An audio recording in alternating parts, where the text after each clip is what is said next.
بسم اللہ الرحمن الرحیم۔ السلام علیکم ورحمۃ اللہ وبرکاتہ۔ آج میں شیئر کرنے لگی ہوں آپ کے ساتھ ایک ایسے باپ کی کہانی جس نے اپنی ہی جوان بیٹی کے ساتھ شادی کر لی۔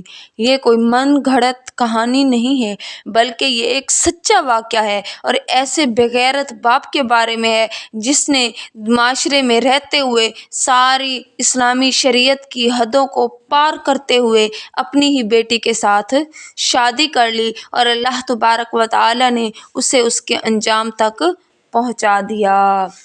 یہ ایک شام کا واقعہ ہے جہاں آپ بیتی ایک ماں نے واقعہ سنایا کہ جب میری شادی ہوئی اور میں اپنے شوہر کے ساتھ ہنسی خوشی رہنے لگی اور پھر میرے ماں باپ اس دنیا سے چل گزرے، میں اپنے شوہر کے ساتھ رہتی تھی کہ ہمارے گھر میں ایک ننھے مہمان کی آمد کی صدا گونج اٹھی تو میں اور میرے شوہر بہت خوش تھے۔ اور پھر جب میری بچہ دنیا میں آنے والا تھا، ایک کار ایکسیڈنٹ ہوا جس کی وجہ سے میرے شوہر کی موت ہو گئی اور میں بیوہ ہو گئی۔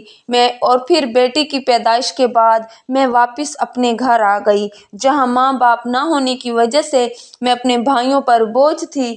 5 سال گزرے تو آخر بوجھ تھا جو بھائیوں نے اتار پھینکنا تھا، اور پھر میرے بھائیوں نے ایک شرابی شخص نے جس نے انہیں پیسے دیے تھے اور اس کے ساتھ میری شادی کر لی۔ یوں سمجھ لیجیے کہ مجھے بیچ دیا۔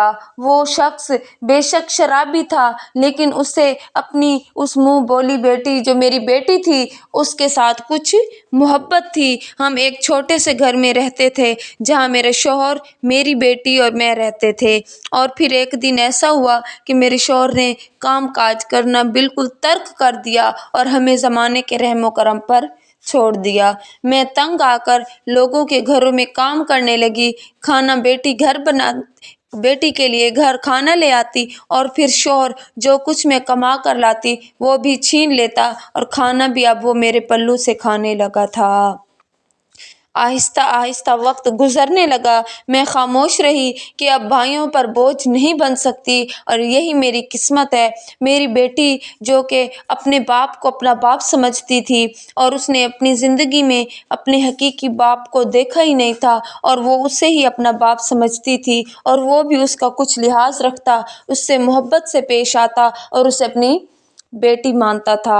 یوں ہی دن گزرتے رہے۔ میری بیٹی بہت صابر و شاکر تھی، وہ اپنے باپ کے ساتھ بہت عزت اور محبت سے پیش آتی تھی، اسے رشتوں کی پہچان تھی، وہ اپنی باپ کی عظمت کو سمجھتی تھی۔ اس لیے جب بھی وہ شرابی شخص نشہ پی کر گھر آتا تو وہ اس کے سامنے بہت کم آتی اور اس کے خدمت کرتی، اس کے لیے کھانا لا کر دیتی اور اس کے پاؤں دباتی تھی، جبکہ میں صبح کی گئی تھکی ہاری شام کو گھر آتی تھی اور میری بیٹی پورا دن گھر کا کام بھی کرتی تھی اور ساتھ ساتھ اللہ تبارک و تعالیٰ کی عبادت بھی کیا کرتی تھی۔ یوں ہی دن گزرتے رہے۔ اب میری بیٹی جوان ہو چکی تھی اور میرا جو شرابی شوہر ہے وہ بوڑھا ہو چکا تھا، کیونکہ جب میری اس کے ساتھ شادی ہوئی تھی تب بھی وہ تقریباً ادھیڑ عمر کا تھا اور اب 20 سال کے قریب ہونے والے تھے۔ میری اس کے ساتھ شادی ہوئی کو تو وہ اب بوڑھا ہونے والا تھا اور میری بیٹی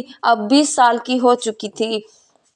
ایک دن میں لوگوں کے گھروں میں کام کرنے گئی تو میرا شوہر جو کہ شراب پی کر گھر آتا تھا، آج وہ گھر آیا تو اپنے چند نشئی دوستوں کو بھی ساتھ لایا تھا اور پھر میری بیٹی کو بار بار آواز دینے لگا، جبکہ وہ باحیا لڑکی ان کے سامنے نہیں جانا چاہتی تھی، لیکن اس کے باپ نے اسے گھسیٹ کر ان کے سامنے لے آیا اور پھر کھانا طلب کیا۔ میری بیٹی بیچاری ان کے لیے کھانا بنانے لگی تو وہ اس کے دوست کہنے لگے، تمہاری بیٹی تو بہت خوبصورت ہے، تم نے اتنا خوبصورت ہیرا کہاں چھپا کر رکھا تھا؟ تو وہ شرابی شوہر کہنے لگا کہ میری بیٹی پردہ کرتی ہے، وہ گھر سے باہر نہیں نکلتی، وہ کسی کے سامنے نہیں آتی، یہ تو تم میرے دوست سے تھے اس لیے میں اسے سامنے لے آیا، ورنہ وہ گھر سے باہر قدم بھی نہیں نکالتی، نہ ہی اسے لوگوں نے